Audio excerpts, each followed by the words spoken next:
2 दिनों से America Iran तनाव का सेंटर पॉइंट चीन बना हुआ है और ऐसा इसलिए क्योंकि अमेरिका के राष्ट्रपति डोनाल्ड ट्रंप बीजिंग के दौरे पर थे और वहां पर उन्हें चीन की तरफ से ईरान को लेकर बहुत उम्मीदें थी। जिनपिंग ने उनकी आवभगत तो खूब की, लेकिन तेहरान को लेकर उनकी उम्मीदों पर पानी भी फेर दिया। तो ट्रंप इसके बाद बीजिंग से ईरान के मुद्दे पर खाली हाथ लौटे हैं, यही कहें। और अब जानकारों को लगता है कि वॉशिंगटन पहुंचकर वो ईरान पर कोई चौंकाने वाला फैसला भी ले सकते हैं, जिसमें नए हमले की आहट होगी, जिसमें तबाही शायद बेहिसाब होगी। ट्रंप का अगला कदम क्या होने वाला है, ये सोचकर दुनिया की चिंता कई गुना बढ़ गई है। ट्रंप क्या करेंगे, इससे पहले ये जान लेते हैं कि चीन में क्या हुआ है। देखिए, चीन ताइवान पर अड़ा रहा, अमेरिका को साफ कहा कि वो ताइवान के मुद्दे से दूर रहे, ताइवान को हथियारों से मजबूत करने की गलती ना करे। और आज ट्रंप जवाब में तेहरान पर अड़ गए, जिनपिंग के सामने ही बोल दिया कि होर्मुज़ स्ट्रेट को खोलना होगा। यह भी कहा कि अमेरिका नहीं चाहता कि ईरान के पास परमाणु हथियार हो। तो अमेरिकी विदेश मंत्री मार्को रूबियो ने ताइवान पर चीन को भी जवाब दिया। जिनपिंग से बैठक के बाद अमेरिकी रुख में कोई बदलाव नहीं हुआ है। ताइवान पर बल प्रयोग चीन की बड़ी गलती होगी, यानी एक तरह से देखा जाए तो ट्रंप के चीन दौरे में फोटो ऑप से ज्यादा कुछ भी हासिल नहीं हो पाया और ईरान ताइवान जैसे 2 बड़े इंटरनेशनल इशू जस के तस रहे। इस पर अमेरिका और चीन में कोई बड़ी सहमति नहीं बन पाई, बल्कि तल्खी ज्यादा दिखाई दी। इस बीच एक बड़ी खबर आपको बता दें, बीजिंग से लौटे हैं डोनाल्ड ट्रंप। ये बड़ी खबर आ रही है, बीजिंग से डोनाल्ड ट्रंप लौट आए हैं। चीन की कई दिनों की यात्रा के बाद ट्रंप वापस आ गए हैं। लौटने के बाद डोनाल्ड ट्रंप का बयान भी सामने आया है। शी जिनपिंग ने कई मुद्दों पर सहमति जताई है। ईरान के पास परमाणु हथियार नहीं होने चाहिए, होर्मुज़ जल डमरू मध्य को फिर से खोला जाना चाहिए। तो लौटने के बाद डोनाल्ड ट्रंप का ये बयान, और ऐसे में ये देखिए कि जिस तरह से डोनाल्ड ट्रंप बड़ी उम्मीद के साथ चीन पहुंचे थे, लेकिन शायद ये उम्मीद उतनी सही तरह से खरी नहीं उतर पाई जितनी कि ट्रंप लगा रहे थे चीन से, और उन्हें कहीं ना कहीं तेहरान के मुद्दे पर ही घेर लिया गया। वहीं आपको बता दें कि जिनपिंग से मुलाकात के बाद ट्रंप ने ईरान को लेकर एक बयान दिया है। क्या कुछ कहा है उन्होंने, ये आपको सुनाते हैं। We did discuss Iran. We feel very similar to Iran. We want that to end. We don't want them to have a nuclear weapon. We want the straits open. We're closing it now. They closed it, and we closed it on top of them. But we want the straits open, and we want them to get it ended because it's a crazy thing. They're a little bit crazy, and it's no good. Can't have it. They cannot have a nuclear weapon. तो Jinping से मुलाकात के बाद Trump का ये बयान, और ऐसे में लगातार ये जो बयान सामने आ रहे हैं बहुत कुछ कह रहे हैं, और ट्रंप क्या कह रहे हैं ये भी सुनते हैं। We did discuss Iran. We feel very similar to Iran. We want that to end. We don't want them to have a nuclear weapon. We want the straits open. We're closing it now. They closed it, and we closed it on top of them. But we want the straits open. And we want them to get it ended because it's a crazy thing. They're a little bit crazy, and it's no good. Can't have it. They cannot have a nuclear weapon.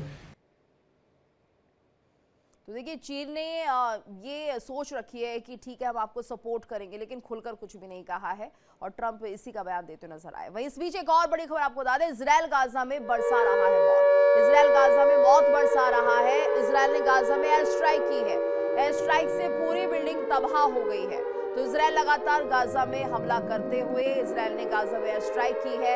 Air strike से पूरी building तबाह हो गई है। ये बड़ी खबर आ रही है, इजराइल गाजा में मौत बरसा रहा है। लगातार हमले किए जा रहे हैं, और ऐसे में एयर स्ट्राइक भी की गई है इजराइल की तरफ से गाजा पर। एयर स्ट्राइक से पूरी बिल्डिंग तबाह हो गई है, काफी नुकसान यहाँ पर हुआ है।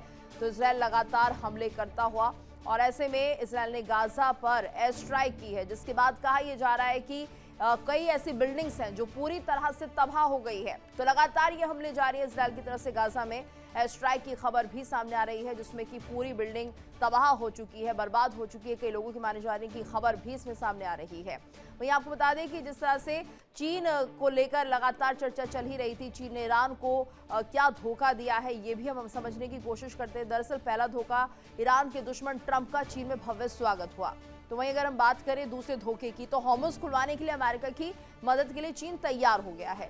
तीसरा धोखा यह है कि ईरान के परमाणु कार्यक्रम पर अमेरिका चीन के सुर एक जैसे ही हैं। तो देखिए, ये तमाम तरह की बातें सामने आ रही है। और चौथा धोखे की अगर हम बात करें कि चीन ने ईरान को हथियार सप्लाई करने से किनारा कर लिया है। तो पांचवा धोखा यह है कि चीन अब ईरान से नहीं अमेरिका से तेल खरीदने को तैयार हो गया है।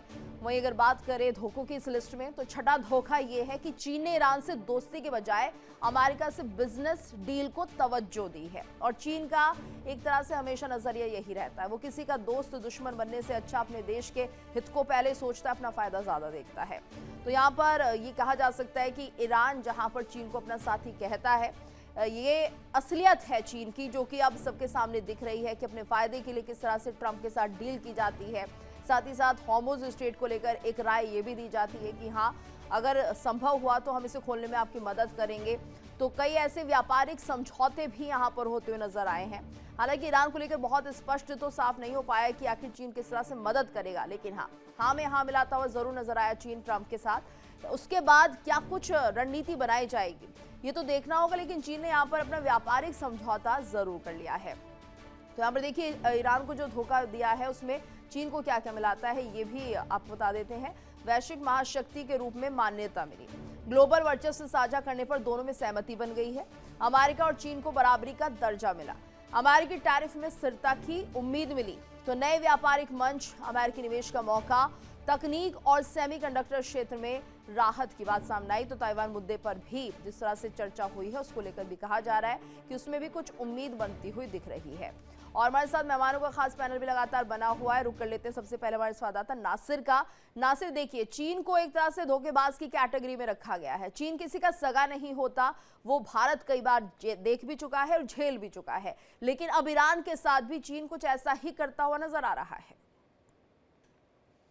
बिल्कुल, देखिए चीन पे कोई भरोसा नहीं किया जा सकता है, ये बात पूरी दुनिया को पता है। उसके साथ साथ अगर देखा जाएगा चीन भी जो है अपना बिजनेस ढूंढ रहा है, जहां पे उसको फायदा होगा वो उन्हीं के गीत गाता है। चाहे वो पाकिस्तान हो, चाहे वो यूएसए हो, चाहे वो भारत हो, चाहे कोई कोई भी कंट्री हो, यहाँ पे चीन को फायदा लगता है वो उसी के गीत गाता है। उसके बाद चीन में जो यूएस प्रेसिडेंट डोनाल्ड ट्रंप और जिनपिंग के बीच में क्या बातचीत हुई है, क्या क्या डील साइन हुए, वो तो हुए, लेकिन उसके साथ साथ जो मेन चीज है जिसपे पूरी विश्व की नजरें टिकी हुई थी, यानी कि स्टेट ऑफ हॉर्मुज़ और जो न्यूक्लियर जो ईरान यूएस के बीच वार चल रहा है, उस पे कोई रजामंदी जो है चीन की तरफ से देखने को नहीं मिली। हाँ, कहने की क्या जो स्टेटमेंट सामने आई वहां पे कहा गया है कि हाँ, स्टेट ऑफ हॉर्मुज़ जो है हम उसके साथ है, वो खोला जाएगा।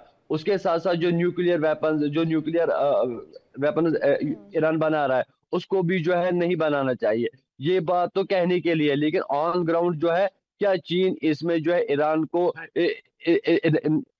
रोक सकता है? क्या वो दबाव फिर से कर सकता है कि आप स्टेट ऑफ हॉर्मुज़ को खोलने में, या जो न्यूक्लियर वेपन्स वहां पे बन रहे हैं उनको वहां उस तकनीक को रोकने के लिए क्या चीन ईरान पे दबाव कर सके? ये देखने वाली बात होगी, क्योंकि आज यूएस डोनाल्ड ट्रंप भी जो है आज लैंड वापस कर लेंगे। उसके बाद देख लेना है कि यूएस डोनाल्ड ट्रंप की तरफ से क्या मेन स्टेटमेंट जो है वो सामने आएगी, क्योंकि अभी जो है खाली एक स्टेटमेंट सामने आई है कि चीन ने जो है एग्री किया गया है कि स्टेट ऑफ हॉर्मुज़ खोलने में हम आपकी मदद कर सकते हैं। और ईरान को जो है, ये पहले डोनाल्ड ट्रंप का कहना है, लेकिन क्या रियलिटी में जो है चीन इसमें मध्यस्थता कर सकता है, ईरान पे दबाव बना सकता है? ये बात जो है देखने वाली होगी। उसके बाद जब डोनाल्ड ट्रंप यहाँ पे वापस पहुंचेंगे, उसके बाद व्हाइट हाउस से क्या बयान आएगा, क्या स्टेटमेंट सामने आएगा, वो भी देखने वाली बात हुई। कहीं ना कहीं अगर देखा जाए, एक तरफ से इसराइल जो है लगातार लेबनान को भी निशाना बनाया जा रहा है। वहां पे भी अगर कल देखा कि एयर स्ट्राइक से भी कई सारे हमास के टॉप लीडरशिप जो है उनको जो है मार गिराया गया, कई सिविलियंस भी जो है इस एयर स्ट्राइक के शिकार हुए हैं। लेकिन एक तरफ से अगर देखा जाएगा, ईरान भी जो है झुकने का नाम नहीं ले रहा है। ईरान की तरफ से भी जो है लगातार स्टेटमेंट सामने आ रही है। लेकिन अब ये देखने वाली बात होगी कि डोनाल्ड ट्रंप वापस यूएसए पहुंचने के बाद उनकी तरफ से क्या एक्शन रहेगी, उनकी तरफ से क्या स्टेटमेंट रहेगी, वो देखने वाली बात होगी। जी की तो बिल्कुल नासिर, और ऐसे में देखिए समझने की अब ये कोशिश की जाएगी कि चीन का अगला रुख क्या होगा। और हमारे साथ मेहमानों का खास पैनल भी जुड़ा हुआ है। ग्रुप कैप्टन यू के देवनाथ जी भी हमारे साथ बने हुए हैं। देवनाथ सर, देखिए चीन का यही एटीट्यूड है, एक तरफ वो कह रहा है कि हम सभी बातों पर समझौता करने के लिए तैयार है, सिर्फ मुंह से इस बात को कह रहा है, करा उसने अभी कुछ नहीं है। और ट्रंप को भी लग रहा है कि वो खाली हाथ लौटे हैं। लेकिन जो ट्रंप के बयान सामने आ रहे हैं उसमें सीधे तौर पर यह माना जाए कि ट्रंप ये दिखाने की कोशिश कर रहे हैं कि देखिए चीन के साथ हमारी बातचीत अच्छी रही है, पॉजिटिव रही है, लेकिन ट्रंप अब बैक ऑफ द माइंड कुछ ना कुछ और प्लान कर रहे होंगे। जी हाँ गीतू, देखिए दो चीजें बहुत क्लियर हैं। एक तो है कि इस विजिट के बाद जितने भी बयान आ रहे हैं वो सिर्फ डोनाल्ड ट्रंप के यहाँ से बयान आ रहे हैं। और दूसरी चीज है कि कोई भी जॉइंट स्टेटमेंट इशू नहीं हुआ है। आमतौर पे जब भी दो बड़े देशों के दो बड़े नेता मिलते हैं तो उसके बाद जो मुख्य मुद्दे होते हैं उन पर एक एक एक लाइन का एक एक बयान दिया जाता है। तो 7 या 8 जो बड़े मुद्दे थे, कोई जॉइंट स्टेटमेंट इशू नहीं किया। तीसरी बात और भी ज्यादा महत्वपूर्ण है कि कोई भी बयान चीन की किसी भी लीडरशिप या इलेक्ट्रॉनिक मीडिया या प्रिंट मीडिया की तरफ से इस मीटिंग के बारे में नहीं कहा गया है। जो कुछ दावा किया जा रहा है वो ट्रंप ही कर रहे हैं कि चीन ने ऐसा कहा, चीन ऐसा मान गया। क्या चीन ने वैसा कहा, क्या चीन वैसा मान गया है, इसके बारे में चीन की तरफ से कोई व्यक्तित्व कोई भी स्टेटमेंट नहीं आया है। ट्रंप दावा कर रहे हैं कि ईरान के मुद्दे पर चीन और अमेरिका का व्यू एक ही है। अब इसका क्या मायने है? इसका क्या मायने है? इसका कुछ भी मायने नहीं है, क्योंकि चीन का व्यू ईरान के बारे में बहुत क्लियर है कि ईरान जो है मिडिल ईस्ट में एक बड़ा देश है और चीन को मालूम है कि ईरान जो है मिडिल ईस्ट में चीन का एकमात्र सहयोगी देश है। और चीन को मालूम है कि अगर भविष्य में पश्चिम एशिया में उसको पैंठ जमानी है तो पश्चिम एशिया में कदम रखने के लिए चीन एकमात्र मित्र किसको ढूंढ रहा है? वो है ईरान। ईरान के अलावा गल्फ स्टेट में कोई भी ऐसा देश नहीं है जो कि चीन को अपने यहाँ पर हिंदी में कहावत है ना कि घास डालने देगा। तो डोनाल्ड ट्रंप के ये जो दावे हैं अभी तक महज दावे ही नजर आ रहे हैं। क्या डोनाल्ड ट्रंप के कहने पर चीन ईरान को बोलेगा कि न्यूक्लियर बॉम्ब नहीं बनाओ? कभी नहीं बोलेगा। क्या डोनाल्ड ट्रंप के कहने पर चीन 400 किलो यूरेनियम अमेरिका को हैंड ओवर कर देगा? चीन ऐसा ईरान को कभी नहीं बोलेगा, क्योंकि चीन को मालूम है कि इस तरह के अगर अगर चीन को मालूम है कि अगर वो ईरान को न्यूक्लियर बॉम्ब बनाने से भ्रमित करने की कोशिश करेगा, मना तो नहीं कर सकता, लेकिन अगर भ्रमित करने की कोशिश करेगा तो उससे ईरान में जो चीन के प्रति एक क्या शब्द है, गहरी रुचि है, वो कम हो जाएगा। तो ईरान को चीन चाहिए, चीन को ईरान चाहिए। अब स्ट्रेट ऑफ हॉर्मुज, जब डोनाल्ड ट्रंप कहते हैं कि चीन एग्री हो गया है कि स्ट्रेट ऑफ हॉर्मुज को खोलना के लिए राजी हो गया है, अब इसके मैकेनिक्स के बारे में, यानी छोटी जी चीजें हैं, कोई नहीं बता रहा है। चीन तो जाहिर बात, जब चीन कहता है कि स्ट्रेट ऑफ हॉर्मुज खुलना चाहिए, उसका मतलब बहुत क्लियर है। स्ट्रेट ऑफ हॉर्मुज को चीन के लिए खुला रखा हुआ है ईरान ने।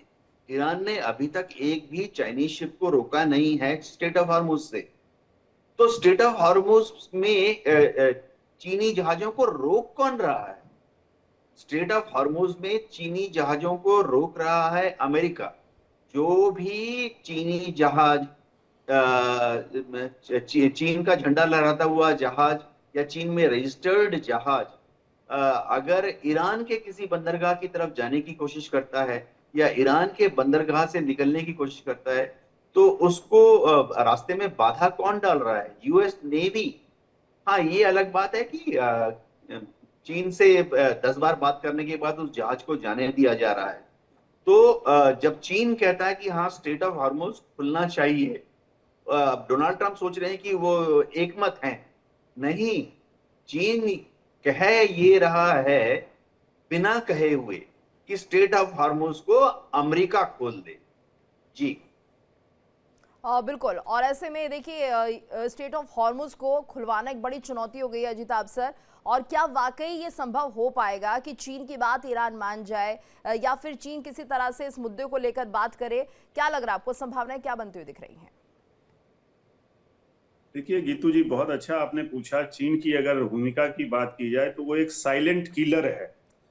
सबसे बड़ा व्यापारी भी है और सबसे बड़ा अगर नहीं तो अत्याचारी भी है। आप देख लीजिए चीन हांगकांग में क्या हो रहा है, तिब्बत में क्या हो रहा है। मानवाधिकार की जो बात है, चीन के अंदर लोकतंत्र के आंदोलन को दबाया है उसने। तो ऐसे कई मुद्दे हैं जिसपे चीन को छिपाने के लिए अमेरिका का सपोर्ट चाहिए। तो आप देख लीजिए कि अमेरिका को वो सपोर्ट और व्यापार को भी बढ़ाने के लिए, व्यापार को भी बनाए रखने के लिए अमेरिका का साथ चाहिए।